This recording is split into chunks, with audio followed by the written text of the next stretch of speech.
অনেক মাদ্রাসার ওস্তাদ আছে জুলুমবাজ, ওর বইয়ের রাগ আছে, মারে ছাত্র গায়ের উপরে, ঠিক কিনা? ও ভাই, শাসন করা যেতেই পারে। শাসন না থাকলে আপনি কখনো শুধু সোহাগ দিয়ে বদল করতে পারবেন না। দলিল সুন্নতে রসুল থেকে দলিল আছে।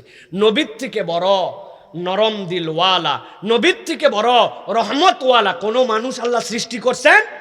বিশ্বাস করলে ইমানই থাকবে না। আমার নবী সবচেয়ে বেশি রহমাতুল লিল আলামিন, ঠিক কিনা? ওই নবী বলতেছেন, তোমার বাচ্চাকে 7 বছর বয়স থেকে সালাতের আদেশ করো, 10 বছর হলে মায়ের লাগাও। আল্লাহর বিধান পালন করার জন্য তাকে শাসন করো।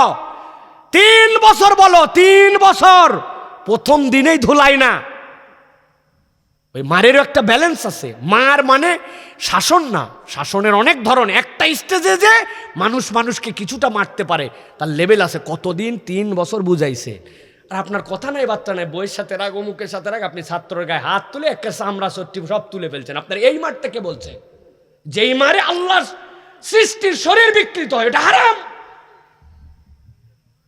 বলে না মার হবে, আওয়াজ হবে না, শুনছেন না?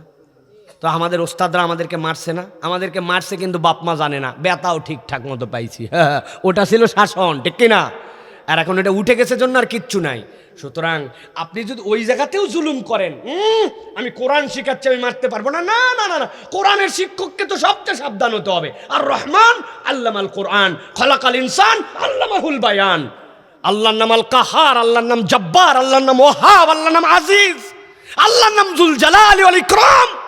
এত পাওয়ারফুল নাম থাকতে আল্লাহ একটাও বলেন না। আল্লাহ বলছেন আর রহমান, সবচেয়ে নরম নাম যেটা আল্লাহর, তিনি বলতেছেন আল্লামাল কোরআন, তিনি কোরআন শিক্ষা দিচ্ছেন। তার মানে কোরআন শিক্ষার সাথে ওস্তাদের সফটনেস লাগবে।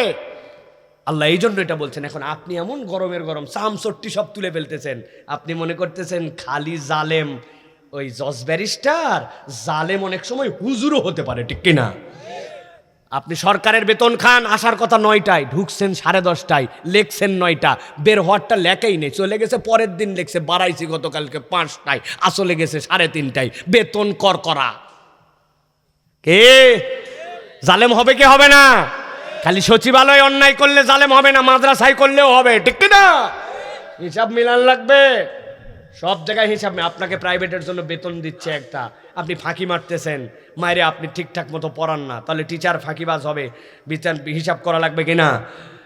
অন্য সময় নামাজ পড়ে না, কিন্তু অফিসে থাকলে জোহরে যায় আর আসতে চায় না, এত নামাজ কোনো কিছু বাদ দিচ্ছে না। কিন্তু জোহরের নামাজ তো 12 রাকাত, তুই খালি পড়েই যাচ্ছ, ব্যাপার কি?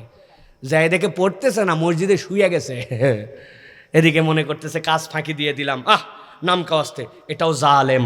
ছোট থেকে বড় এই জুলুম যেন আমরা না করি, এই হিসাব বরাবর করা লাগবে, নচেত আল্লাহর কাছে ওই দিন যায় হাত কামড়ানি দেওয়া লাগবে। আমরা কি জালেম থেকে নিজেদেরকে নিজের নাম সরাই নিতে রাজি আছে? ইনশাআল্লাহ।